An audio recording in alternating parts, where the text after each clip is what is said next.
How's it going, film buffs? Straight Shooter back on this Sunday night. I'm doing 4 reviews today. This is the third one, so I'm getting there at Team Sound Studios as I always am. My next spoiler review is going to be of the new Eddie Murphy movie, Coming to America.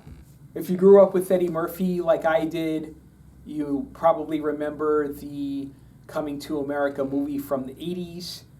Of course, I don't have to say much about that movie. It was really funny. It was a classic. This movie is some 30, 40 years later. I don't even know how long it's been. Maybe between 30 and 40. It has Eddie Murphy again. It has Arsenio Hall, James Earl Jones, John Amos is back in it. And then you have some newcomers, Wesley Snipes, Morgan Freeman, Tracy Morgan. Hey, Tracy Morgan Freeman. And then a bunch of other actors that I could sit here and list all the cameos and whatever. I would be here all day. So the plot of the movie is that King Jafar, Akeem's father, is dying, and he wants Akeem to have an heir that can become a prince and one day take over when he's passed on or when he retires the throne or whatever it is.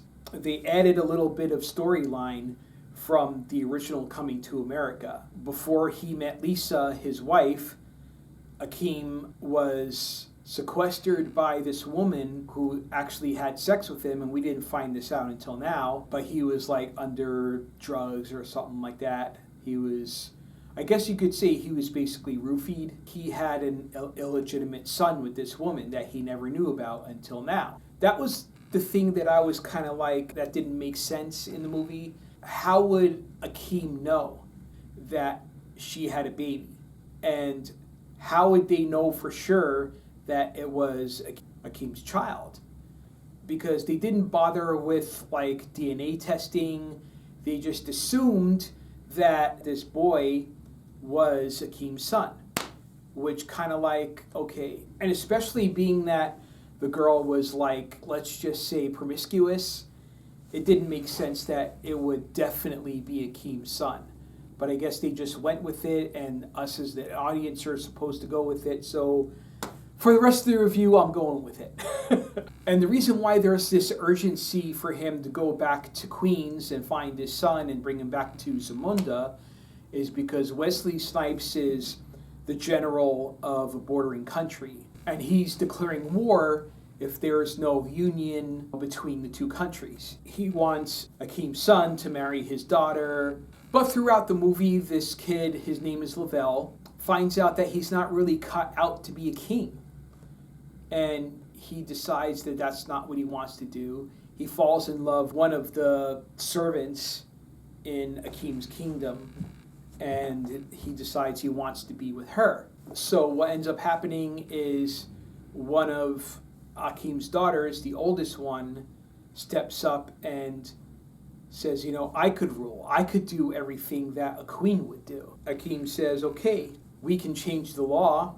I mean, it's our kingdom, so I can change the law and say that you can rule and not necessarily Lavelle. So that's what ends up happening. And there's this, you know, whole ending sequence where Sexual Chocolate is playing. It's a feel-good ending and stuff, of course, even though a lot of the plot doesn't make sense. A lot of it is recycled from the first movie. You know, Lavelle is the new Akeem, and he has to assume the role of the prince, become the king someday. The movie had some funny moments. Most of the funny moments were callbacks to the first movie, and then there was this one scene where they referenced the Dukes.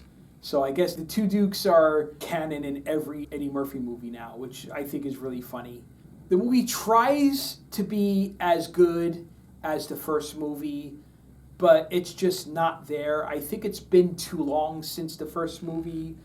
It's kind of just like going through the motions. It's kind of paint by numbers, even though they brought in a lot of different actors, and they tried really hard with the production value, and they tried really hard with the comedy, but it just didn't work as well as the first Coming to America. And I didn't go in expecting that it would be as good as the first one, but I was hoping that it would be better. But it was still worth watching. I don't know that I would recommend going to theaters to see it. If you have Amazon Prime, which I do, I watched it at home. And that was good enough for me. It was a decent way to kill a couple hours, or an hour and a half, I think is more accurate. If you've just watched Coming to America and you're going into Coming to America, you know, it's kind of like a little bit jarring. And it's not like the first one. Because in the first one, Eddie Murphy was like really funny, he was energetic, he was charismatic. I think the actors are really showing their age in this movie. It's unfortunate because there should have probably been a sequel a long time ago, maybe later in the 80s or even in the 90s. But like now, it's, you know, they're just trying to cash in on the property. It didn't flow very well. It wasn't as funny, not nearly. So yeah, how I see it, I'm going to give the movie probably a solid C. Yeah, could have been better, not terrible, but some of it was entertaining. And that's how I see it. And that's 3. Stay tuned for one more review. Sexual chocolate. They play so fine, don't you agree? I believe the children are our future. Thank you. Teach them well and let them lead the way.